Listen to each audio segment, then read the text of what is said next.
Hey guys, Fox here, and today we're going to be doing the first big prediction video for the 2025 UFL season. Now, as you can see, this is the TV ratings and attendance predictions. This is not my actual season standing predictions, which will come out probably next week or in 2 weeks, as we are less than 3 weeks from the season starting, so I did figure this was a good time to post this one. Now, last year did an overall goals, but now that we have a good understanding of what the benchmark numbers are from last season, we can actually look ahead to the upcoming season and think, well, what things went well, went bad, what things look to be doing better, and what look to be doing worse. Now, attendance is a big one, as a lot of people are going to look at the season ticket renewal catastrophe as a much bigger problem than it really is, and much too little of a problem than it actually is. Essentially, some people are going to view that every single person who decided to not renew their season tickets are going to return to every game. They're just going to buy single tickets because it's cheaper. And then there's other people who think that they're not going to go to any game. Truth is, in the middle. So it's going to be interesting to look at how that factors in everything, as well as other big changes. So without further ado, let's get started by looking at the overall attendance from this past season. Now, when you look at the attendance from this past season, of course, you look at it and you immediately see the big outlier being Memphis at a sub 7K number. Yes, Houston was really low, but they never had a truly awful game like the 5,600. Yes, the 6,100 was bad, but that Memphis one is a real sore eye. And then you look at other ones, you had overall 4 teams end up not hitting the 10K mark. One of them hitting it in just literally because of a huge game against St. Louis. You have a team in San Antonio whose number is inflated by about 2,000 because of the championship game being counted towards them. And then you have St. Louis, of course, really well.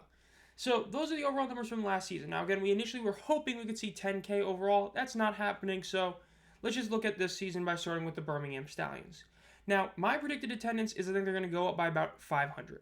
It's going to be a very slight increase, and I think the main reason is because the overall number is going to actually be more even than it was last season.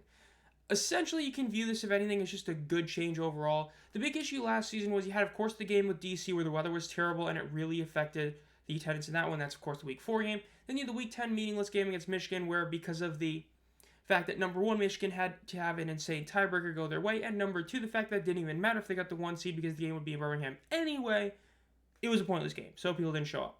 If people did show up to those 2 games, the average attendance number would have been like 11 to 12K, again, inflated by that Week 7 game. So what's going to happen? I think that overall that 12K number is the ceiling you're really going to see this upcoming season, but the floor, barring any bad weather, is going to be much higher than the 7,500.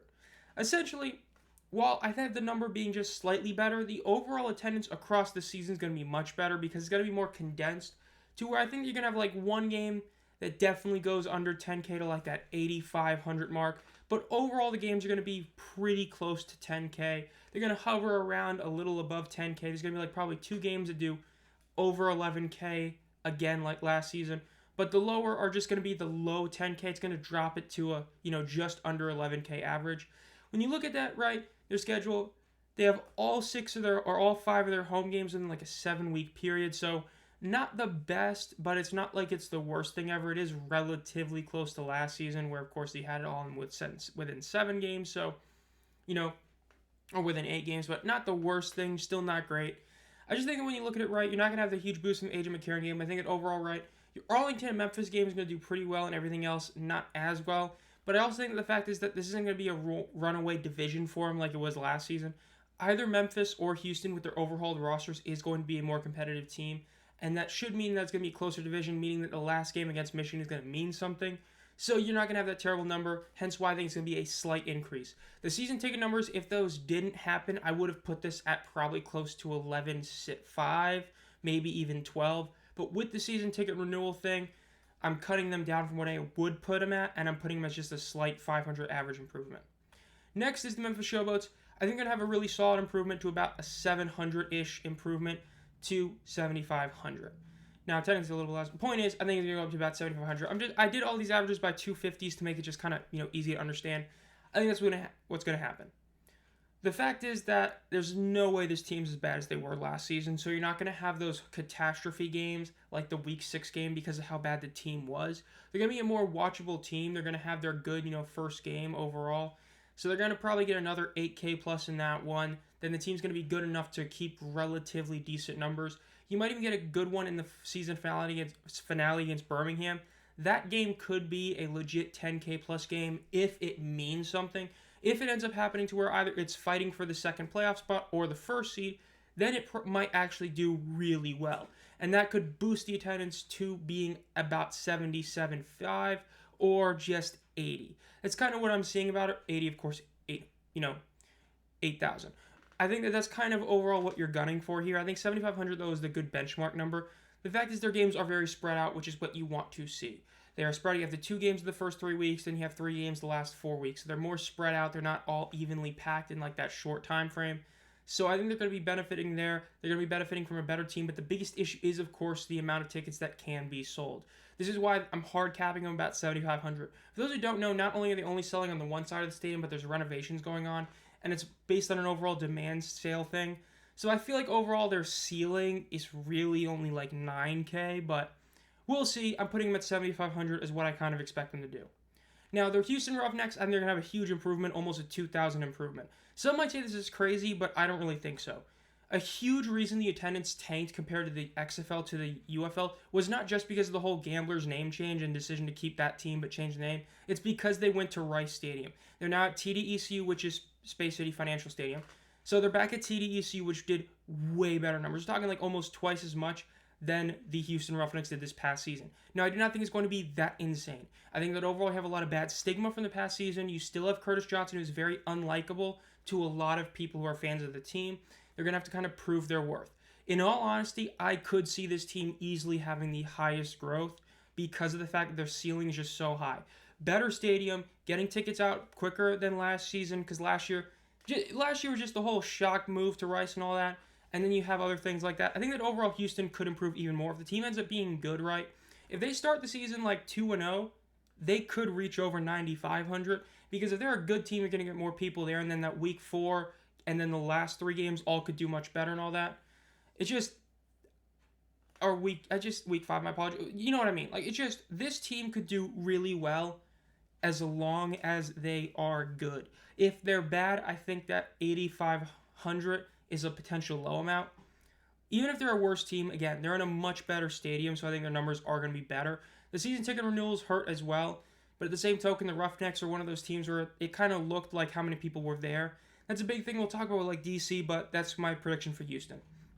Now, Michigan. I think they're going to improve again. I think they're going to go up to about 9,500. Some might say this is a bit much, but you got to remember, last season there was a lot of issues. Not only were they a USFL team, which means that their tickets increased from the USFL to the UFL, but you had the issue of single game tickets coming very, very late on sale because of the issues with Ford Field. Now you have them coming out with all the other teams. You're making it an actual good amount. And they had the biggest benefit of the offseason when it comes to the NFL. Jake Bates playing for the Detroit Lions, who play in the same stadium the Panthers do, was a huge thing for them. Because this isn't just like, oh, well, Brandon Aubrey went and played for the Cowboys really well. This is a guy who played in Detroit with the Michigan Panthers, then went to the Detroit Lions. If you're a fan in Detroit, you're now thinking, hey, anyone from the Panthers could end up on the Lions. So you see that. I think it's going to be a huge help for them. If it wasn't for the season ticket renewal catastrophe, I would put them over 10K, but I think that is going to cost them. That 10K is those season tickets not being there. Look, they had 2 games which almost hit 9,500 last season. And yes, again, they have another 3 straight home games thing, but they have a week 10 finale. That could be a really good one. The fact is the team is still expected to be a really good team. I think 9,500 is a legit option. 10K if they end up being really good and the Jake Bates hype was that real, but we'll see. Moving on to the XFL side with their Arlington Renegades, I think they're going to improve by almost 1,000. Look, the team just was really bad last year in a lot of ways. They got hot too late. It was too little too late. They had the really great home opener at 14K, and they had multiple 80 to 8,500 games. I think overall they're going to hit almost 11K. I think they're not going to see as high a high as that 14K in the week 1 opener, but they're not going to see a game under like 9K aside from maybe 1. Essentially, yes, they have a big issue. They have 4 home games within a 5-game time frame. Not good, not desirable. But you still have that 1 break in week 3. And if the team is as good as I think they could be, it is possible they start the season 2-1, or hell, maybe even pull off the upset against Birmingham and start 3-0. The fact is you have big matchups early in the season, right? When you look at it, San Antonio is a big matchup. Houston, it's a Texas matchup. St. Louis and DC, big matchups. So you have big matchups, and then you have Michigan, which is your season finale at home, and that's a huge match. Last season, they lost on a walk-off field goal. So now you have that revenge narrative for that one. I think overall they're going to have a really good benefit on attendance. I think overall they probably are going to be the most improved attendance team on the XFL side. Now, coming in as the next team is Defenders, this is where I'm going to say they go down. DC is one of the two teams I'm thinking is legitimately going to go down, and go down hard. The reason is the season ticket numbers and their attendance last season. I did live streams of games from DC, and we've talked about it before. DC was like the championship game. The announced ticket number came out, and then you looked at it and you said that stadium is not 50% full. If it's not 50% full, there's not 12K people there. You see what I mean? They benefited greatly from high season ticket sale numbers. While I don't know exactly what they are, I know they're probably one of the best, probably the second best in season ticket sales. And I think that overall they're going to have a huge drop off in attendance because of the fact that we're seeing so many teams not have good renewal rates. Remember, the renewal rate was like 40%. And yes, you're going to get new guys coming in, but odds are I just don't see it. Another big issue, I don't think this team's going to be that good. I still stand by the fact that I think this team's going to be the weakest in the XFL conference. I think that when you look at San Antonio, yes, I have massive questions on their quarterback position, but they just reshored their running back position by re-signing Anthony McFarland. They still have great receivers. They still have Wade Phillips and AJ Smith. They're going to be fine. Arlington, there's no way they start off as slow as they did last season with all the upgrades they had on defense and with Luis Perez being back. And then St. Louis may have questions about their head coach, but their roster is still great. So I think DC is the biggest question mark, and them not being great as well as the season ticket renewal numbers, I think they go down. Now, the atmosphere at DC, I still think is probably going to be the second best in the entire league. The beer stink is still going to be full, and I hope I'm wrong about this, but I just don't see this team having high attendance when you see how many season ticket renewals didn't happen. Because of that, I have them dropping to 12K. Still going to be one of the higher numbers in the league, but I just see them dropping. Now, with St. Louis, they're going to drop, but this is just a matter of, it's just, there's no way it's just going to keep that high shortly, right? Look, them dropping to 31,000, like, I mean, seriously, them dropping 2K, hell, they could drop like 7K and it still, dwarf everybody else. Why? They did technically go down in attendance from the XFL to the UFL. That's despite the fact they had the 40K game in week 2. And yes, a lot of it is the conference final game ended up being only 30K. Overall, when season ticket renewals aren't great, this team definitely had a lot of them. That strikes them down some. Now, they do have 6 home games, and that's another reason of dropping them down. The fact that they have a 6th home game and there's issues with season ticket stuff for that one and all that, I think this team is going to suffer from that. When you have another game, you make it to where you have 3 straight double headers. What that really means is that there's no real need to go to a game. There's no scarcity factor. There's no, I got to go to this one or wait like 4 weeks. No, you're getting back-to-back, a break, back-to-back, a break, and then back-to-back. I just don't expect this team to hit huge numbers. I would hope they stay at 30K each game, but odds are I think they're going to have like a 36K opener, maybe higher. They're going to drop, and they're going to have a couple games under 30K. Some people are going to make way too bold claims about how St. Louis fans aren't there anymore because it drops to 28K. I'm just saying that the reason I think that will happen isn't because St. Louis doesn't care about the Battlehawks. They're still going to have 28K at a game, I'm predicting.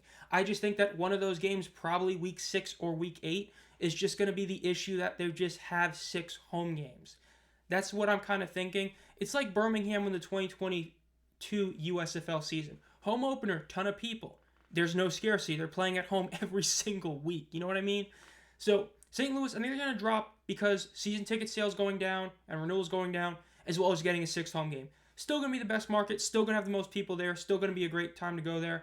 I think there's going to be 1, maybe 2 games under 30K. I don't think it's anything to worry about. It's just what's going to happen. I predict 31K. San Antonio, I think that they're going to go up. Now, you may be saying, hey, that's going down. Not really. As I mentioned earlier, this has the championship game number included. When you look at the season number, you can tell that this team did not average 14,000 because their highest was 13, right? This team averaged like right under 12,000 essentially because of the outlier game. They were the most consistent overall when you look at it. The fact is they had 11K in every single game. And if it wasn't for week 1, they would have been in the 11K range for every single game. I think they improved to about 12, 25. In fact, I think this team realistically could go to 13. I think season ticket renewals, lack of marketing is going to hurt them a bit, but they only have 4 home games. This is where I'm kind of feeling like they could do really well. When you have that scarcity, it's all a matter of how good do they do the first 4 weeks. They start 3-1, I think they're going to average over 13K. They start 1-3, probably going to average like 11-5. That's kind of how I'm feeling this one. It's going to be heavily determined on how well they play on the road to start, because of the fact that once you get there, if they're a good team from those road games, you're like, oh man, this team's going to be really fun to watch in person. Let me go to the game. So that's how I'm kind of viewing with them. I think it's going to be heavily determined on how well they start that 4-week home stretch. The fact they lose a home game could end up helping them, and help, honestly, in terms of who I think could do the best, while I think Arlington and Houston have great ways for improvement, really all three Texas teams I feel like could be the best in terms of attendance improvement. There's just so many factors going into each one of them that could easily make them the three best performing teams in attendance. Because remember, now looking at last season to this season, performing well means you increase in attendance, or in St. Louis's case, you just don't fall too hard. That's improvement. Essentially, if we were to see San Antonio go up to like 15K per game and St. Louis drop to 32K, that means San Antonio was the best team in the offseason and overall attendance. You may say, how? Because they improved immensely. You know what I'm saying? St. Louis, if they improve at all, they're the best. But if they go down and one of these teams go up by like 2,000-3,000, that team had the best attendance year because they improved the most from the previous season. You feel me? It's like Michigan last season. They were the only team that we can confirm went up in attendance from the year prior, and that's despite issues that happened. But that's overall my attendance predictions. Now, TV ratings. Looking at last year, the games on ABC averaged essentially a million per. The games on ESPN, 800K. FS1, ESPN2, not good. Obviously, we know that. Fox, 0.9, that means 900,000, and that is despite the fact the championship game did have the 1.6 number. So, what are my predictions? Well, I'm not going to even talk about the FS1 ESPN2 game. They're going to do what they're going to do. It's not going to be great. Friday Night Football, I'm predicting 1.3 million. This might be a bit high to some people, but the truth is when you look at how the college games did, how SmackDown used to do on it, and the fact that Friday night, yes, is a notoriously difficult to fill spot, as mentioned in the Wikipedia article and a lot of other places, I think it's going to do fine. I actually think that in terms of could beat my estimate, that's the most likely to beat my estimate. It's all determined on how many people show up in that first game and make it look really good on TV and how good the game is. If that's a close game with like 15K people in attendance, we might be talking about a really high number, but I'm going to lower my expectation and put it at 1.3. Now, Fox, not counting Friday Night Football, there's actually only 9 games. One of them is a multicast game or a simulcast. You know what I mean? 2-game regional broadcast. But 9 overall TV views on, or TV spots for Fox, not counting Friday Night Football. I'm putting a solid 1 million.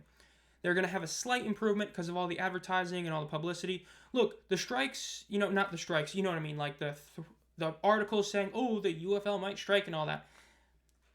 It goes back to the wrestling saying, again, we're talking about SmackDown, wrestling saying, any reaction is a good reaction. While that isn't great, the fact is it's putting more people's eyes onto the UFL. So when the season does start, I think that overall all these numbers go up, which is why I pretty much have each one going up by about 100K is basically the easy way to view it.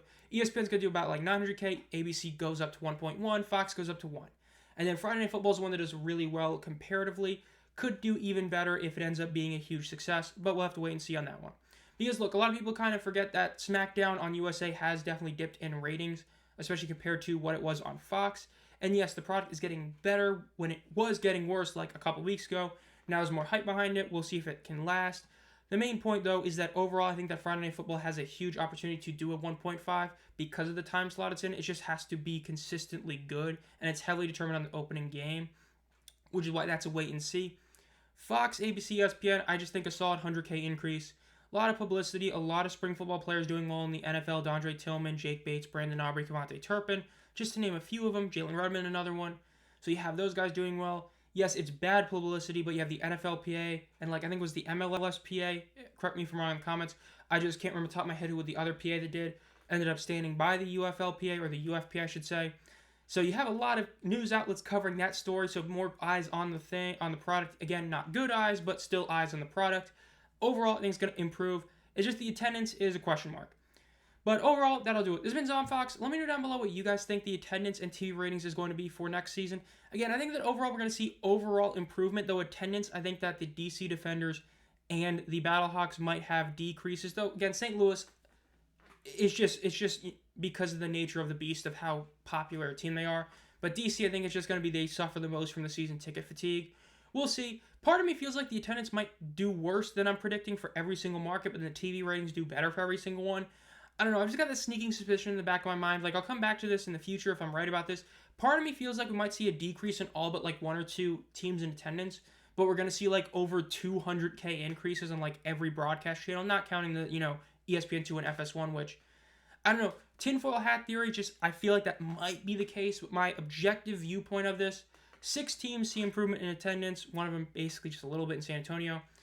I see, and Birmingham's a little. I see all around okay improvement on TV ratings with Friday Night Football doing the best overall of all of them. So that's my thoughts. If you've been a fan of the channel for a while, think about becoming a community member for 99 cents a month. Just had an exclusive video come out yesterday or the 2 days before, depends on when I posted it. So again, you get an exclusive monthly video every single month for members. You get access to 6 team emojis and comments, live streams, and all that, as well as multiple other benefits. And as always, guys, have a great night.